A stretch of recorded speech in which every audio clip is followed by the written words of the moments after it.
to reviewing our national dailies this morning. As usual, we kickstart with Daily Trust. And the bolder headline states, questions over Tinubu's 2027 campaign posters.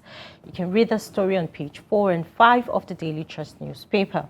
And then also we have federal government pegs admission age into tertiary institutions at 16. You can read that the full story on page 10 of the Daily Trust newspaper. And then also we have Nigerians to get a 3-month single entry US visa under new policy. You can read the story on page 37 of the Daily Trust newspaper. And then I think we have some. We have no preferred presidential aspirant, I beg your pardon, says David Mark. You can read that story on page 14 of the Daily Trust newspaper. And then FCT primary school teachers suspend a 3-month strike. You can read that, the full story on page 37 of the Daily Trust newspaper. And then we have 90% of bandits in Katsina indigents, says Governor Rada. The story is on page 6 of the Daily Trust newspaper. And student accused of setting boyfriend ablaze. What a very sad story. You can read that story on page 25 of the Daily Trust newspaper. And federal government hit at electricity tariff hike. You can read that story on page 27 of the Daily Trust newspaper. Do well to grab yourself a copy of the Daily Trust newspaper for more stories. All right, next up, we have The Guardian right in front of The Guardian newspaper. We have Varsities Fumers, federal government fixes 150 cutoff mark, 16 years admission age. At the top left, we have LP factions differ on threat to expel Obi. That is on page 3 of The Guardian newspaper. We have federal government issues 3.5 million passports, saves 1 billion naira from reforms, says Minister. 40% of Nigerian children malnourished, says Shatima laments. That's on page 4 of the Guardian newspaper. At the bottom, we have ADC rules out preferential treatment, bars presidential aspirants from public declaration. Oshun Huriwa stages protest, demands suspension of council funds. U.S. halts multiple entry visa for Nigerians, reduces validity to 3 months. That's on page 2 of the Guardian newspaper. We have NAFDAC uncovers expired chemicals additives worth 1 billion naira and arrests 3 in Lagos. Reps seek to increase seats to 552 and allocate 10% to women. That is on page 3 of the Guardian newspaper. Grab yourself a copy and stay informed. All right, for our guest today, joining us through Zoom to analyze today's newspapers, Mr. Ben Shamang. Thank you for joining us. Thank you very much. Thank you. You are already seeing a vision. I have not finished my PhD in criminology and security studies. You are calling me Victor, doctor. Okay, I accept. But you have to take permission from the VC of University of Abuja. All right, no problem. Thank you for joining us. Good morning. Thank you very much.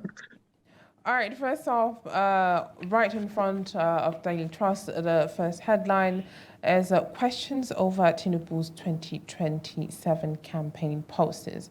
What is your take on that? Because there have been a lot of,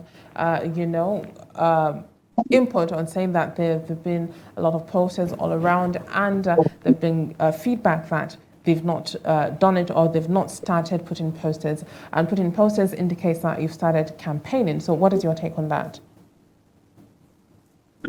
Yes, I think that if you take the airport road, for example, from the National Stadium up to what you call Bill Clinton Way, you just see posters of President Tinubu. You see that of his wife. A group known as Neighbor to Neighbor is already hanging all sorts of campaign materials for the president. And this actually goes contrary to the provisions by the Independent National Electoral Commission.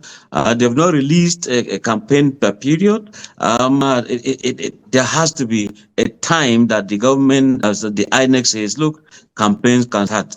At the point when that was raised, you could see the presidential spokesman, Bayo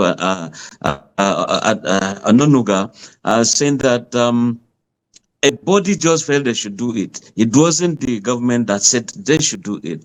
But if the government feels that somebody is helping them to violate the law, I think that the action we brought to bear, warn them, take them to court, sue them. And in the same way, we are not seeing any opposition political party going to court to say there are infractions when it comes to campaign, because it's not your time for campaigns in Nigeria.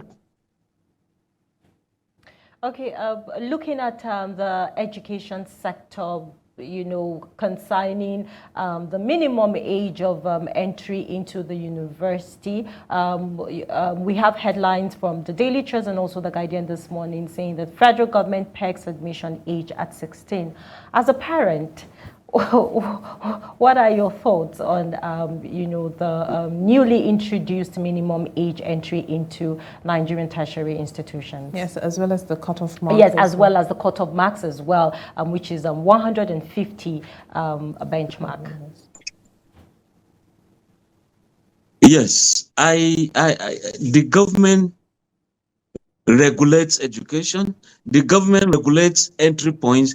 The same government also regulates the students via examination. But if a younger person has sat for that exam, passed, and has the required admission point, why shouldn't they go? They should go. If you say they are too young at age 18 to go to universities, okay, they've finished their secondary school at the age of 16. They now have to wait for 2 years. I mean, so what happens within that gap?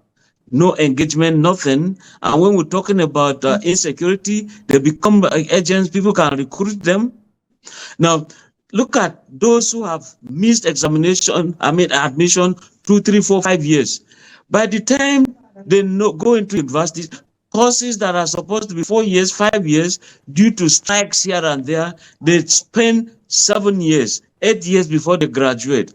And some will have ambitions to go into banking sector. The bank now says, if you are age this, you can't apply, don't even attempt.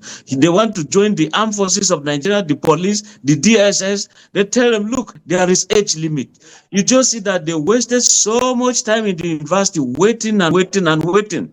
When I hear some people are saying, oh, there are bad guys in campus that will destroy the younger generation, those under 18, I beg to disagree.